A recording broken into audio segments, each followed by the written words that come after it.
If I could recommend only one book that would make your relationships stronger, the book would be The 5 Love Languages. It's a short, quick little read that's full of life-giving information. If you don't have a copy, let me know. The chapel has a lot of them, and I can make sure you get one. Because this book works and it gives power to you, like to enhance all of your relationships. I'm going to talk about it today in the context of marriage, but it works for every relationship that you have with another human being. Because the author says that every human being runs off of something that he calls a love tank. And it's not unlike the gas tank on your car. It's your job to fill that tank up for those around you, and then they run off of whatever you put in that tank. If you fill it up with the right stuff, then they're going to be healthy, the best versions of themselves. If you fill it up with the wrong stuff or don't fill it up at all, well, you're going to have problems. Problems are going to ensue.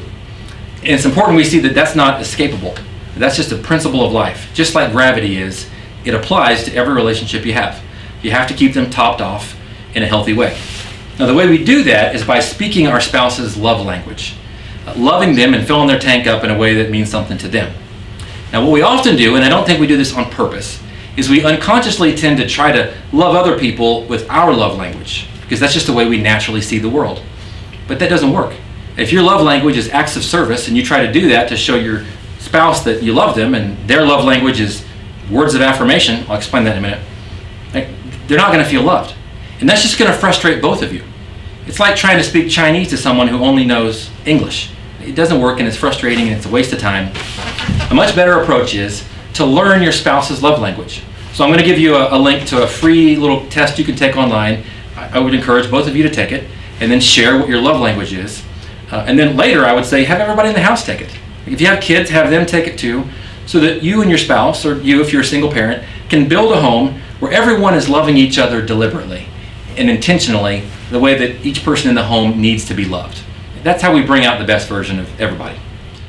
The first one is quality time. This means you need to be fully present with your spouse. And don't let them feel like they have to compete with anything. Your phone, your video games, your kids, anything. Let them know that when you're with them and you're focused on them. A couple suggestions to make this happen. First one is, as much as you can, avoid routines. Right? Avoid anything that you can do unconsciously, because that takes the deliberateness out of it. And deliberate intentionality is what really matters to people when it comes to quality time, that you're intentionally focused on them. Right? So I would encourage you to design experiences that produce that. If your spouse speaks quality time, that's their love language, then put a date together. You plan the details for them. Show them that you are setting time aside and planning something to intentionally generate quality time. And you can still do it now when we're stuck inside with this DSI. It doesn't have to be elaborate, it just needs to be intentional. Another thing that I suggest is a game called Tabletops. It's just a bunch of little cards. I'll throw a link here so you can buy it on Amazon. And the cards just generate fun conversations about topics that you haven't probably talked about before. Generate new experiences, quality time through a good conversation. If that makes you uncomfortable, that's good news. Because your spouse will see that you care enough to wrestle with the discomfort of doing that, and it'll pay off all the more. But give them quality time. If that's what they value, fill their love tank up that way. The next one is words of affirmation. This means specifically complimenting your spouse, saying positive things to affirm not just what they do, but also who they are. And don't just say it, sell it. You know what I mean? Like, make them believe that you actually mean it. That means we don't say thank you, we say thank you for. We don't just say I appreciate you, we say I appreciate you because. For this one, I recommend keep a running list. Maybe put it in your phone. And every time you think of something positive to say, add it to the list, and once a day, pull out the list and share that with your spouse. Do it daily. They need their love tank topped off daily. I would even say go so far as to set an alarm or a reminder on your phone. And you can tell them that you're doing this. It won't come across as insincere or mechanical. For them, it'll show them that they mean enough for you to love them their way. And I guarantee you, if you do it, they're going to start looking forward to that time of day every day. Because that's the time they come to you to get their love tank filled up. So find positive things to say and affirm them. Next one is gifts. Now this is not materialistic. If you're tempted to think that gifts as a love language is materialistic, that just means this is not your language. But if it is your spouse's, they need you to do this. Show them love tangibly. Give them something they can put in their pocket, or hold in their hand, or carry with them, or look at as a visible, tangible reminder of your love for them. It doesn't have to be expensive. Right? It can be, those work too, but that's really not a long-term plan here. You can't do that every day. What's more important is that it's thoughtful. A card or their favorite snacks or picking something up for them on the way home from work. Something that shows them that you deliberately thought about them and bought something to show that you love them. Right? Again, I recommend keeping a list. And every time they mention or point out something that they like, add it to your list, so you always have a running list of options of things that you can buy to give to them and show them that you're willing to love them their way. Next one is acts of service. For these people, when they see you doing things for them, right, that's how they feel loved. That's what touches their heart. The opposite of this would be being lazy. If you're laying around and shifting your work to them and making life harder for them, they feel not loved, and that takes gas out of their love tank. So do things for them. Now, if you go to work and you have a stay-at-home spouse, going to work doesn't count here. Sorry, that's just a given that you have to do. What we're talking about are things above and beyond. Right? So do the dishes, or fold the laundry, or change the oil in their car, or wash their car, or organize their stuff if they're okay with that one. Make sure they are. Do those things for them, and here's the key. Do it without asking.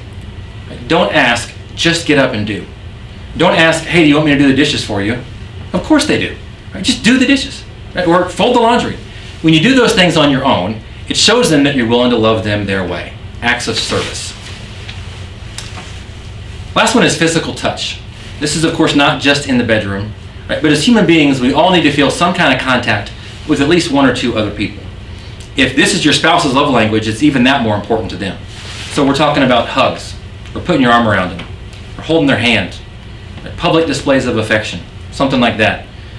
If you're uncomfortable with this, like if you're not a hugger, again, that's good news, because your spouse is going to see that you're willing to wrestle with that and love them their way. So get over it and be a hugger. Become a hugger. If your spouse needs you to hug them. Give them that physical touch that they need to feel loved. All right, I'll close by repeating what I said yesterday. If your marriage is not what you want it to be, or if it's in a rocky place right now, hear me. There is hope.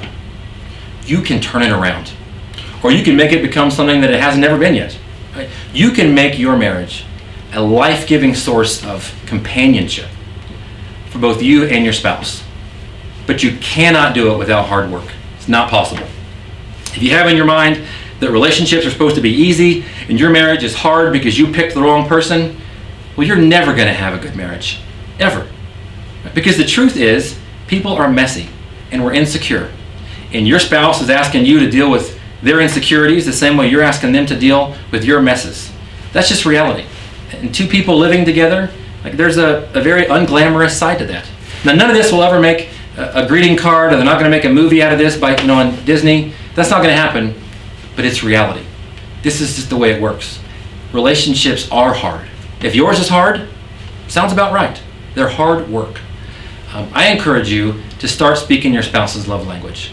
Even if they're not speaking yours the way you would like them to, you go first. I encourage you to be the hero in your relationship. Make it better than it even is already by speaking their love language. Thanks.